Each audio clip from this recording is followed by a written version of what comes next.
tal? ¿Qué tal? ¿Cómo les va? Buenos días a todos ustedes. ¿Cómo andan? Espero que bien. Continuamos con nuestra serie acerca de la fidelidad de Dios, como es retratada por los autores de los evangelios y las epístolas del Nuevo Testamento. La fidelidad de Dios a través del Nuevo Testamento. Y hoy estamos en 2 de Corintios, carta que escribió el apóstol Pablo. Y en el capítulo 1, versículo 18, Pablo escribe esta expresión: tan cierto como que Dios es fiel. A ver, cuando parece que alrededor de uno se cae todo, cuando parecen que nuestros esfuerzos no parecen servir de nada, y encima en esos momentos que son difíciles, duros, los que amamos no aparecen, surgen preguntas muchas veces. Una de esas preguntas es: ¿qué sentido tiene mantener nuestras convicciones? Y la otra pregunta que aparece es: ¿vale la pena seguir perseverando? Bueno, hubo un momento en la vida de Pablo que se encontró ante este dilema. En la segunda carta de Pablo a los Corintios, Pablo cuenta, y yo hoy voy a hacer algo diferente. Les voy a compartir los textos bíblicos, no los voy a leer, los voy a mencionar, frases de los textos bíblicos que escribió Pablo, pero voy a citar los textos para que ustedes después, si quieren, lo pueden buscar, porque va a ser más enriquecedor todavía. Les decía, Pablo cuenta cómo había sido maltratado por causa del Evangelio, que había sido azotado por el Evangelio, encarcelado por el Evangelio, por causa del Evangelio, que fue perseguido hasta el punto que él tuvo que escapar para salvar su vida. Esto lo dice en el capítulo 1, verso 8, capítulo 6, verso 4 al 5, capítulo 11, del verso 24 al 27. Pero este no fue el único desafío que el apóstol tuvo que enfrentar. Los mismos creyentes a los que él se había dedicado de manera sacrificada eran los que ahora estaban cuestionando el llamado de Pablo. Estaban rechazando las enseñanzas de Pablo e incluso lo estaban despreciando por su apariencia física. Capítulo 11, versos 5 al 7, capítulo 12, verso 11 al 12, capítulo 10, verso 10. Y si los ataques de sus enemigos y las descalificaciones de sus propios hijos espirituales no fueran una carga suficiente para él, Pablo en el capítulo 11, verso 28 confiesa que está preocupado también por la salud espiritual de las demás iglesias. Y en el capítulo 2, verso 4, verso 10 y verso 13, lo que hace Pablo es hacer pública su profunda tristeza, porque en cuestión de meses se quedó prácticamente solo y tenía que defender su apostolado ante los mismos creyentes que él había evangelizado y que él había discipulado, o sea, sus propios convertidos. Tenía que defenderse delante de ellos. Pero lo que estaba en juego acá, la cuestión acá, Pablo de hecho se defiende, pero la cuestión no es que él se defiende para cuidar su reputación personal, no, sino que él se defiende porque el nombre de Dios, que lo había comisionado a predicar el Evangelio, y el mismo Evangelio que él predicaba, eran lo que estaba en juego.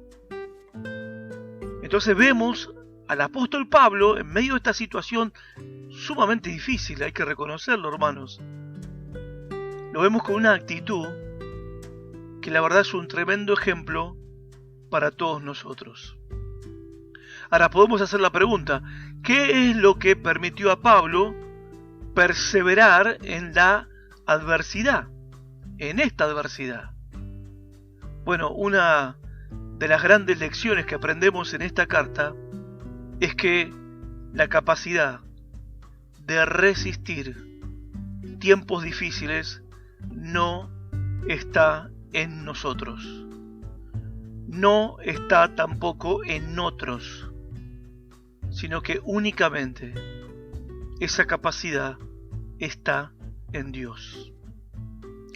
El apóstol Pablo, a pesar de su gran trayectoria, en el día de la prueba no apeló, no se aferró a sus logros, ni tampoco a sus habilidades, que las tenía, sus dones, que los tenía, sino que, al contrario, lo que nos enseña Pablo es que su suficiencia, su capacidad, su fuerza, su poder, estaba en Dios. Podemos decir, en la palabra de Dios, en la persona de Dios y en el poder de Dios. Déjenme hablarles un poco acerca de la palabra de Dios, porque el apóstol Pablo hace una afirmación categórica en el capítulo 1, verso 18. Dice, Dios es fiel. Muchos creyentes en Corinto le habían fallado. Varios de sus compañeros de ministerio lo habían abandonado. Algunos de los apóstoles lo habían decepcionado. Incluso él mismo reconoce tener motivos para estar avergonzado de sí mismo. A ver, Pablo es consciente de su propia debilidad. Y él lo dice en el capítulo 4, verso 7, que él solamente era un vaso de barro. ¿Qué radiografía más fiel, hermanos, de todo cristiano y de todo predicador y de todo pastor? Eso somos, solamente un vaso de barro. Sin embargo, Pablo lo que hace junto con esto que él está reconociendo, lo que hace es confirmar que aunque, él no puede confiar en sus hermanitos de Corinto, no puede confiar en sus compañeros de ministerio, no puede confiar en alguno de los apóstoles, pero sí hay alguien, dice él, en quien sí se puede confiar. Y esta confianza se encuentra fundamentada en la palabra de Dios. Esta confianza encuentra su razón de ser en la palabra de Dios, porque como dice Números 23:19, Dios es fiel y siempre cumple con sus compromisos, con sus promesas. Hebreos 6:17 al 18, Dios es fiel y nunca falla en sus propósitos. 1 Pedro 1:24 al 25, Dios es fiel y su palabra también es fiel. Hermanos, meditar en las promesas de Dios nos ayudará a enfrentar el presente que nos toca vivir con esperanza y también con valentía. En segundo lugar, su persona, la persona de Dios. Recuerden que dijimos que el apóstol Pablo, cuando habla de la suficiencia, que su suficiencia, su capacidad, su fuerza, su poder estaba en Dios, se refiere a la palabra de Dios, la persona de Dios y el poder de Dios. Con respecto a la persona de Dios, ¿qué podemos decir? Bueno, la Biblia enseña que la fidelidad es un atributo de Dios, es un rasgo distintivo del carácter de Dios. Y esto sería para todos nosotros un argumento suficiente para que depositemos en Él toda nuestra confianza. Pero el mismo apóstol Pablo aclara que la fidelidad de Dios está confirmada en una persona, en la persona de Jesucristo. En la persona de Cristo se ve a un Dios dispuesto a sacrificar a su amado Hijo, castigándolo a Él para reconciliar consigo mismo a rebeldes pecadores como vos y yo. Capítulo 5 del verso 14 al 21.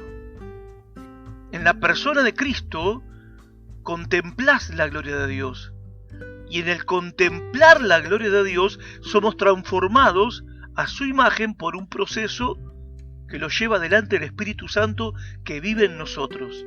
Capítulo 3, verso 18.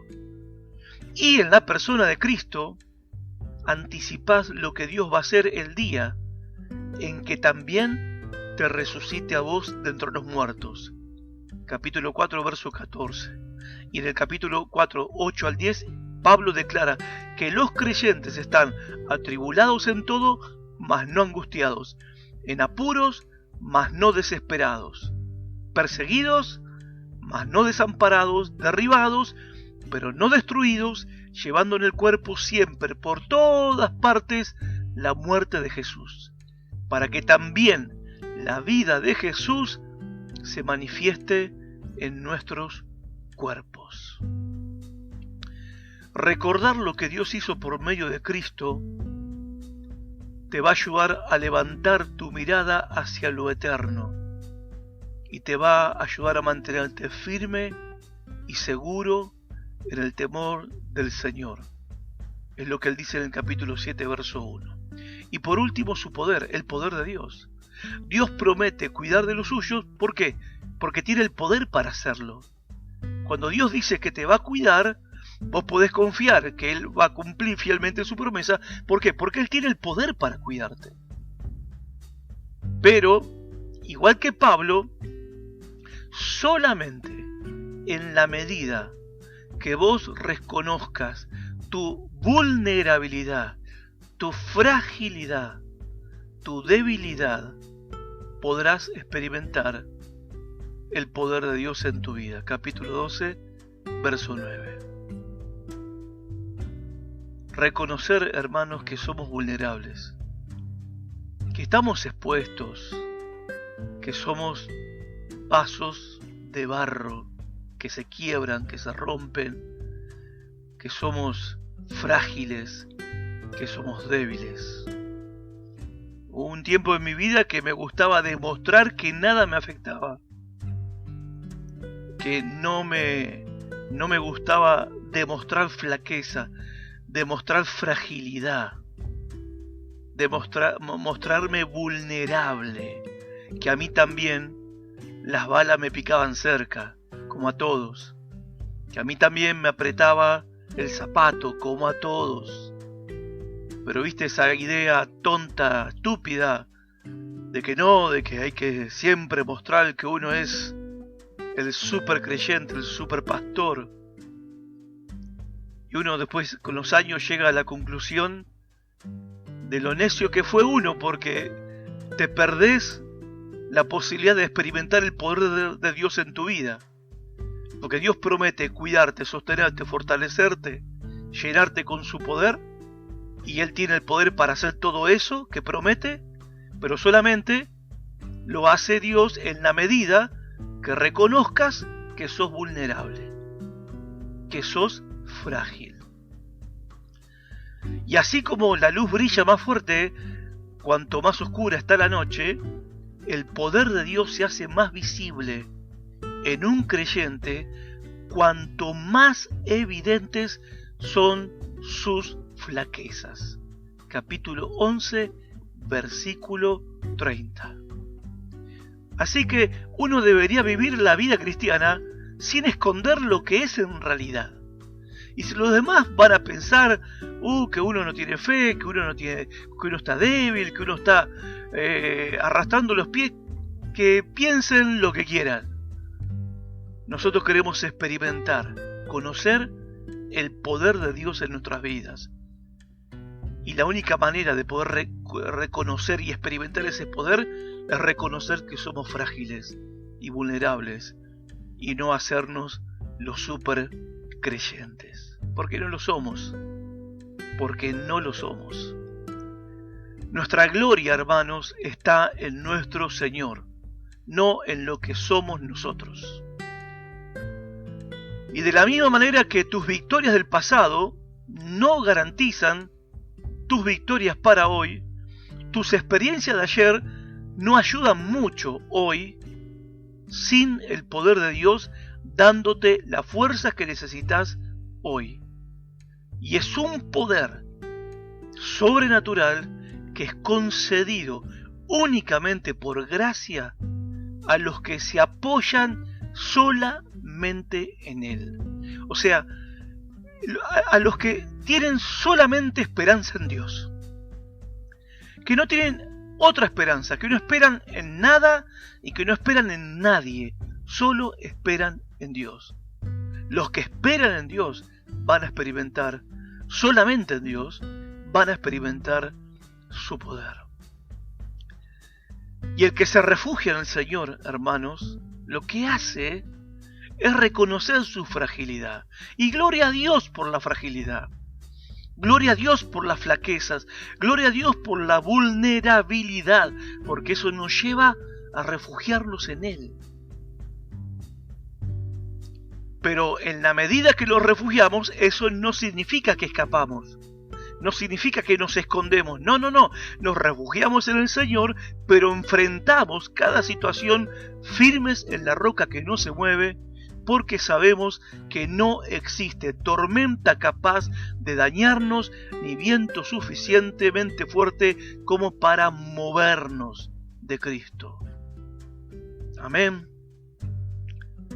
La fidelidad de Dios, hermanos, alimenta nuestra confianza.